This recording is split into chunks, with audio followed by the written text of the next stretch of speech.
Sancta Virgo Virginum, ora pro nobis, Mater Christi,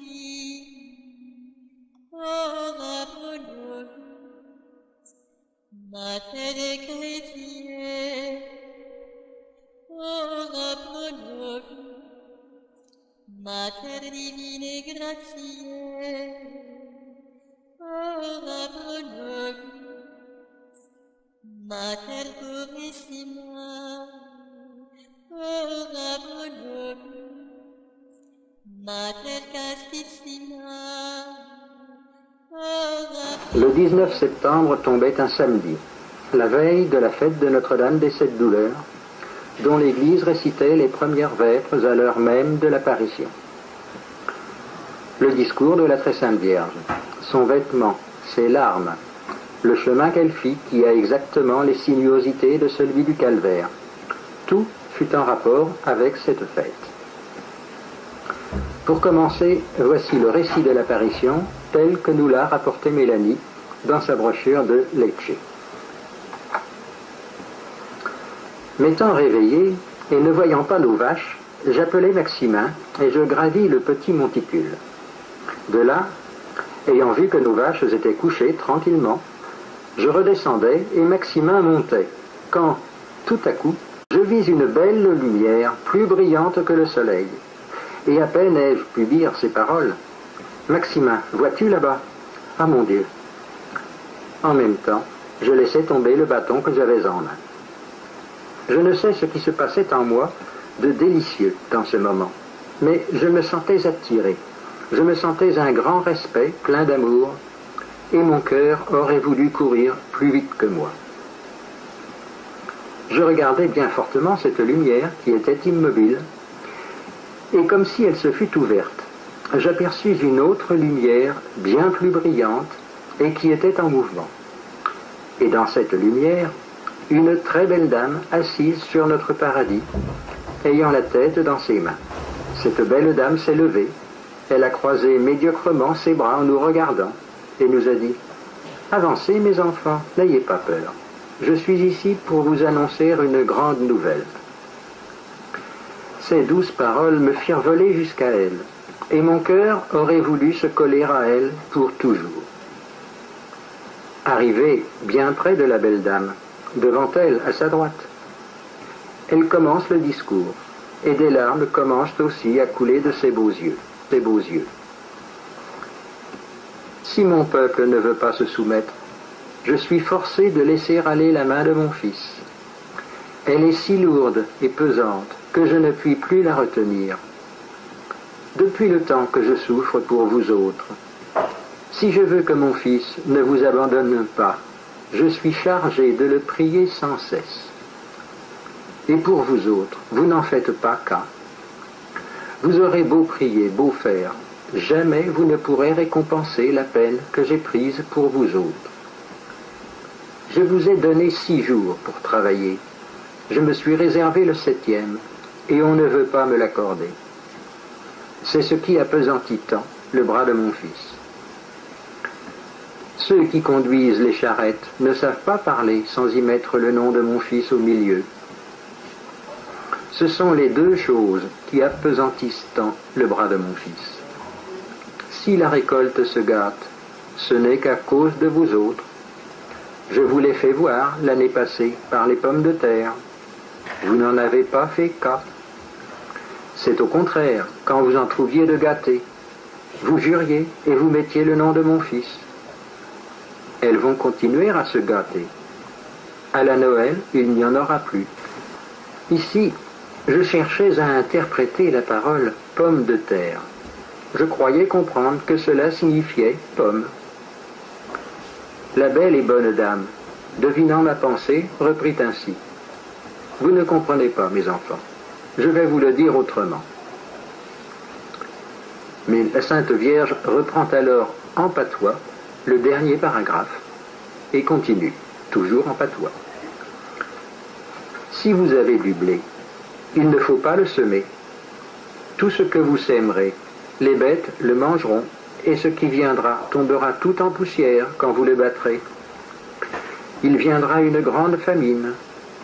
Avant que la famine vienne, les petits-enfants au-dessous de 7 ans prendront un tremblement et mourront entre les mains des personnes qui les tiendront.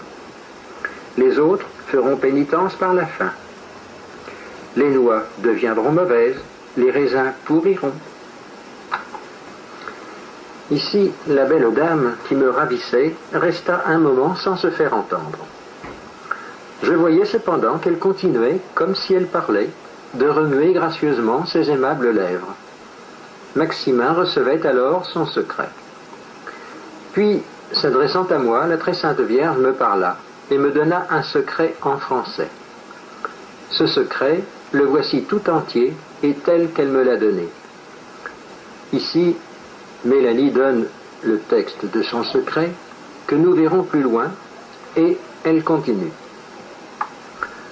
Ensuite, la Sainte Vierge me donna, aussi en français, la règle d'un nouvel ordre religieux. Après m'avoir donné la règle de ce nouvel ordre religieux, la Sainte Vierge reprit ainsi la suite du discours. Mélanie veut dire en patois. S'ils se convertissent, les pierres et les rochers se changeront en blé, et les pommes de terre se trouveront ensemencées dans les terres. Faites-vous bien votre prière, mes enfants? Nous répondîmes tous les deux, oh non, madame, pas beaucoup. Ah, mes enfants, il faut bien la faire, soir et matin. Quand vous ne pourrez pas mieux faire, dites un pater et un Ave Maria, et quand vous aurez le temps et que vous pourrez mieux faire, vous en direz davantage. Il ne va que quelques femmes un peu âgées à la messe. Les autres travaillent tout l'été le dimanche. Et l'hiver, quand ils ne savent que faire, ils ne vont à la messe que pour se moquer de la religion. Le carême, ils vont à la boucherie comme des chiens. N'avez-vous pas vu du blé gâté, mes enfants? Tous deux nous avons répondu, oh non, madame. La Sainte Vierge s'adressant à Maximin. Mais toi, mon enfant, tu dois bien en avoir vu une fois vers le coin, avec ton père. L'homme de la pièce dit à ton père, venez voir comme mon blé se gâte. Vous y allâtes. Ton père prit 2 ou 3 épis dans sa main, il les frotta et ils tombèrent en poussière.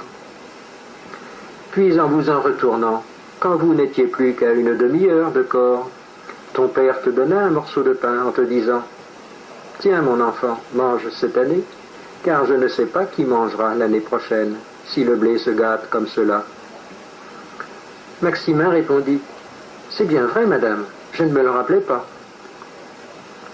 La très sainte Vierge a terminé son discours en français. « Eh bien, mes enfants, vous le ferez passer à tout mon peuple. » La très belle dame traversa le ruisseau, et à 2 pas du ruisseau, sans se retourner vers nous qui la suivions, parce qu'elle attirait à elle par son éclat, et plus encore par sa bonté qui m'enivrait, qui semblait me faire fondre le cœur. Elle nous a dit encore, « Eh bien, mes enfants, vous le ferez passer à tout mon peuple. » De ce récit, il résulte que le message de la Salette comporte 4 volets. Le discours public, ainsi appelé parce que dès le lendemain, tout le canton était au courant, et que le clergé français voulait bien le faire connaître. Le secret de Maximin, le secret de Mélanie, enfin la règle de l'ordre de la Mère de Dieu ou des apôtres des derniers temps.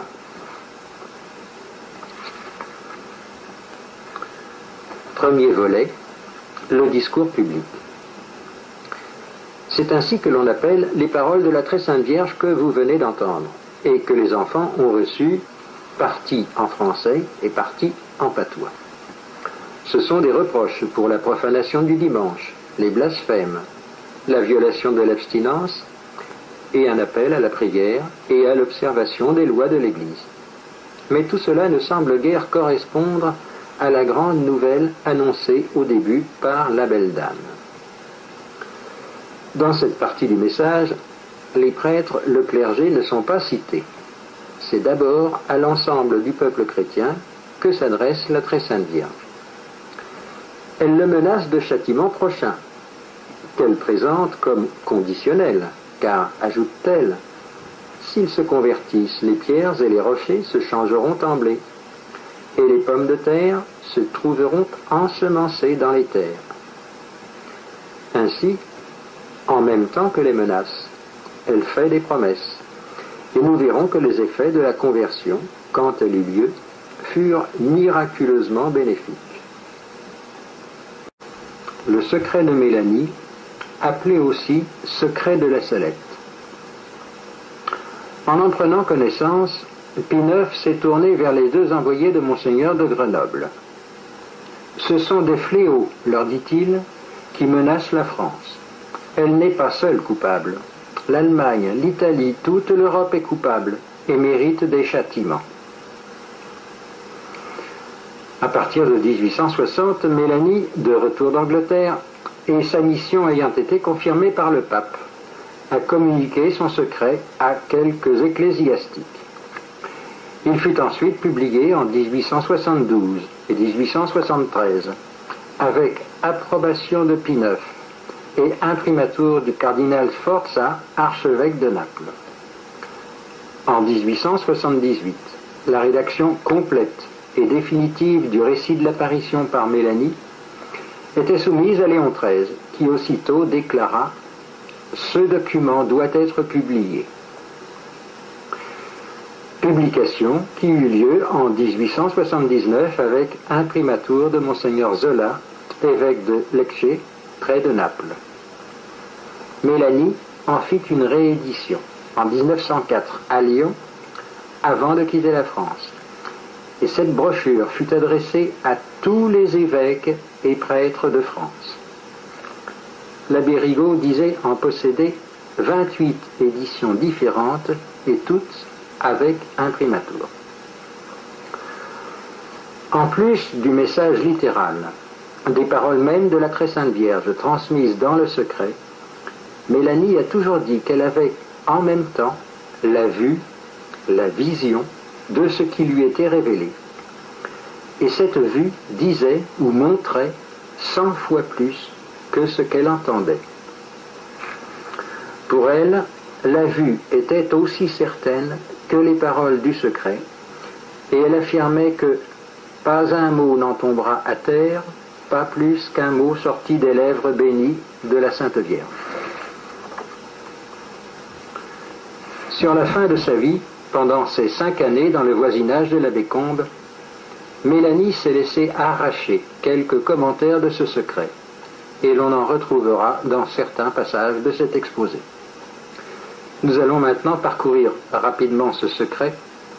La numérotation des paragraphes est celle qu'en a faite M. Amédée Nicolas et que reprend l'abbé Combes dans son livre « Le secret de Mélanie et la crise actuelle » en 1906.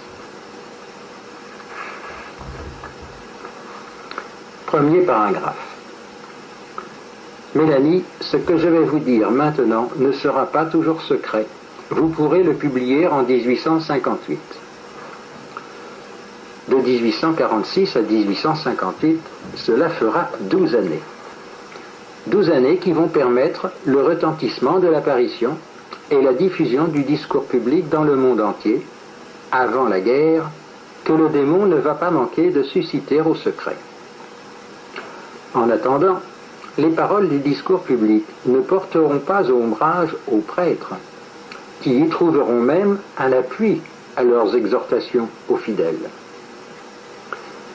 Cette douzaine d'années sera aussi un temps de guérison miraculeuse, de conversions et protections extraordinaires, ainsi que la réalisation de tous les châtiments annoncés, en gage d'authenticité non seulement de l'apparition et du discours public, mais aussi du secret qui doit le compléter. Mais pourquoi confier cette publication à Mélanie? C'est que, à partir de 1852, Monseigneur Ginouillac, le nouvel évêque de Grenoble, et le cardinal archevêque de Lyon, Monseigneur de Bonald, entre autres, se révéleront des opposants déterminés au discours de la Très Sainte Vierge et à sa messagère. Alors, Le trône de la sagesse ne compte pas sur le clergé français, infesté de gallicanisme, pour faire passer son message. Et elle en confie la mission à cette pauvre bergère, entre toutes, la plus misérable, la plus ignorante, la plus insignifiante. Mais pourquoi 1858 ? En général, les dates claires et précises sont rares dans les prophéties. Et cette exception ne peut manquer d'avoir une signification particulière.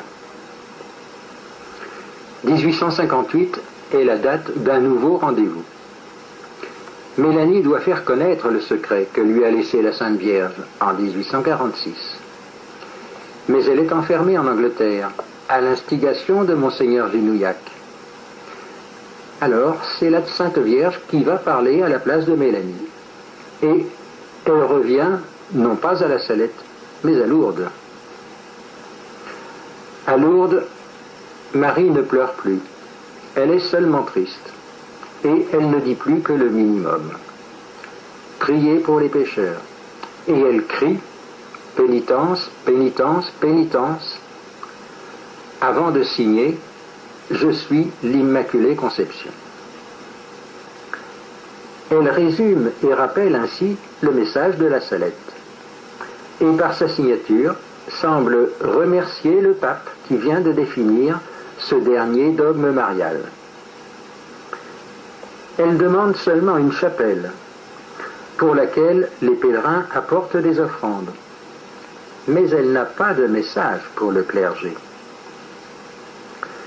Pie IX ne s'y trompe pas. Lourdes ne remplace pas, mais au contraire, confirme et rappelle la Salette.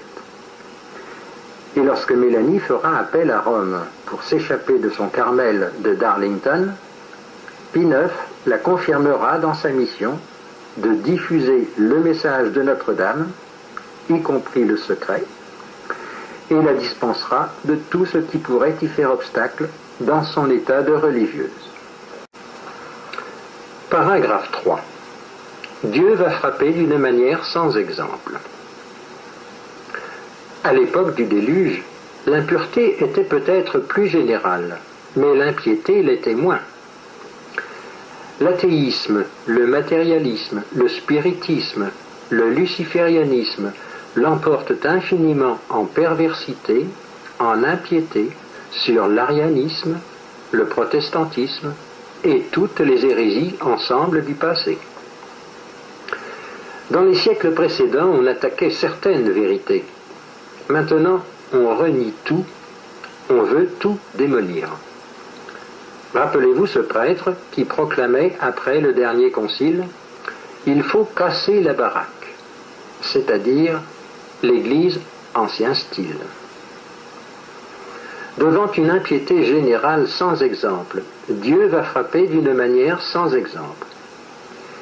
Il nous en a donné un aperçu dans l'éruption du Mont Pelé à la Martinique en 1902. Au 14 mai 1902, l'abbé Combe note dans son journal. Si Mélanie était moins humble, j'aurais su, avant les journaux, l'effroyable éruption du Mont Pelé de la Martinique. Car ces jours derniers, lui disant ce qu'il racontait, elle m'a appris des particularités qu'ils n'ont publiées qu'après, et aujourd'hui seulement. Est-ce que vous aviez vu l'éruption le jour même? Oui. Saviez-vous depuis longtemps que cette catastrophe arriverait? Oui. Le saviez-vous par la vue de 1846? Non. Il faut tout lui arracher, et encore ne répond-elle que par oui et non. Vous avez bien vu l'éruption, parlez donc. Eh mon père, j'étais au milieu. Et le vendredi 16, l'abbé Combe note. J'ai remarqué sous son poêle, dans les papiers à brûler, la lettre de faire-part de Madame Veuve Untel, décédée le 1er mai, au verso de laquelle elle avait écrit au futur les prochains châtiments de la Martinique. Nous ne l'avons pas volée, mais bien achetée, et même arrachée de sa main. il ne se contentera pas d'avertir ces créatures raisonnables qu'il aime tant, une fois, 2 fois. Et même quand sa justice demande sa gloire pour venger la miséricorde outragée, ce bon et divin maître avertit presque comme en cachette de sa justice, fait doucement sentir quelques tremblements de terre inaccoutumés. C'est ainsi qu'il va faire dans les petites françaises Antilles. Pendant plus de 6 jours, il y aura de petites secousses, entremêlées d'un peu plus grandes. Hélas, hélas, les hommes ont des oreilles et n'entendent point. Enfin, le 8 mai 1902, le feu dévorateur tombe sur une des principales villes de la Martinique, Saint-Pierre, la dévore et la couvre de cendres et de débris de toutes sortes. Outre la destruction de cette ville, 3 autres petits pays, par le même feu, feront des victimes, sans compter les dommages des propriétés. Le feu ne sera pas remis entièrement dans sa caverne. 12 jours après le premier cataclysme, Fort-de-France pleurera, et bien d'autres pleureront aussi. Cette méditation, l'avez-vous écrite avant le 8, avant l'éruption? Oui. Jusqu'ici, la seule ville de Saint-Pierre a été détruite. On parle déjà de 30 000 victimes. Il y en a 40 000. Puisque vous avez vu d'avance la destruction de Saint-Pierre, vous pourriez peut-être me dire le nom d'un de ces petits pays qui auront le même sort. Curbet ou Curba, c'est un nom comme ça. 4 mois après, à l'occasion d'une nouvelle catastrophe qui fit 1 millier de victimes, les journaux ont donné pour la catastrophe du mois de mai, après enquête faite sur place, le chiffre de 40 000 morts. Le Pèlerin, numéro du 14 septembre 1902. Et le jeudi 22, l'abbé Combe note: je désirais une prédiction dont l'antériorité fut pour moi mathématiquement certaine. Me voilà servi à souhait. Dépêche arrivée ce matin. Paris, 21 mai. Les câblogrammes officiels sur l'éruption des 19 et 20 mai sont très succincts. Néanmoins, on sait déjà qu'un village, le Carbet, situé sur la côte, à quelques kilomètres de Saint-Pierre, a été en partie détruit. Je suis allé lui demander quels crimes épouvantables, autres que l'impureté, ont pu attirer sur ces populations, qu'on disait très catholiques, un pareil fléau. Elle m'a raconté que le vendredi saint dernier, un grand Christ, de près d'1 mètre, fut traîné dans une rue de Saint-Pierre, au bout d'une corde, qu'on le traîna ensuite sur la pente de la montagne, et, arrivé auprès d'une crevasse, on l'y poussa du pied. Pour attirer la malédiction de Dieu sur tout un pays, ce sacrilège a donc été l'œuvre d'une masse d'hommes et de femmes. Quelques hommes seulement, mais on les a laissés faire, et une 12aine d'enfants suivaient. La montagne a crevé de ce côté, le matin de l'Ascension.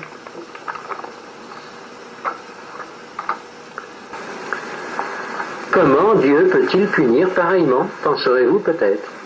Est-ce là la justice? Dans les temps de vraie foi, d'autres profanations ont eu lieu. Les profanateurs étaient montrés du doigt. Certains se sont vus lourdement condamnés par le pouvoir civil. D'autres ont été châtiés de manière toute miraculeuse. Dans ce cas de la Martinique, la profanation a été publique, on a laissé faire, des enfants suivaient. Entre le vendredi saint et le jeudi de l'Ascension, a-t-on entendu dire qu'aient été ordonnées des prières de réparation, ou que le clergé ait organisé des processions ou des pénitences publiques qui auraient peut-être désarmé la colère de Dieu? Les matérialistes nous diront que cette catastrophe n'était que l'effet d'une aggravation de la pression dans le magma interne de la couche terrestre. Le prophète Amos y voit autre chose. Chapitre 3. Arrive-t-il une calamité dans une cité sans que le Seigneur en soit l'auteur? Et en cette fin de XXe siècle, que devons-nous attendre du ciel? Devant la profanation des églises et cathédrales, dans l'indifférence quasi générale, les blasphèmes quotidiens dans les chansons, la publicité, le cinéma, la radio, et tout cela, même dans des pays chrétiens, comme est supposé l'être la France.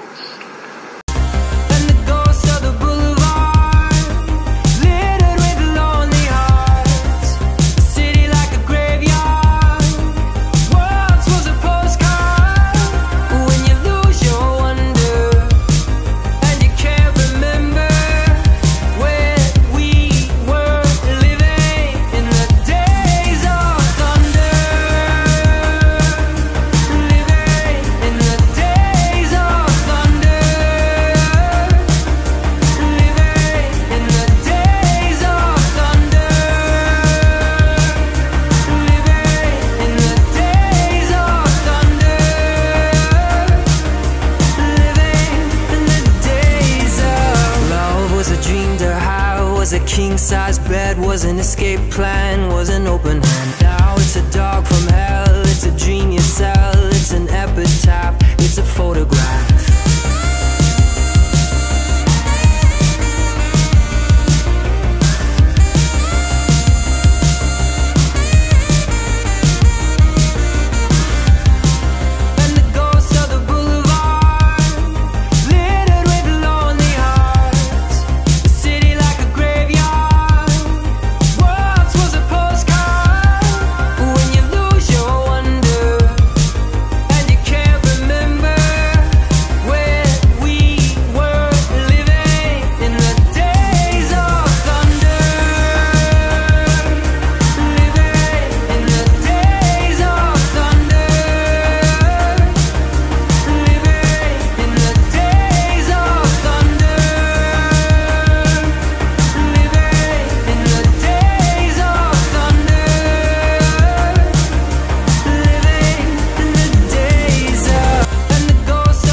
Was a king-size bed, was an escape plan, was an open hand.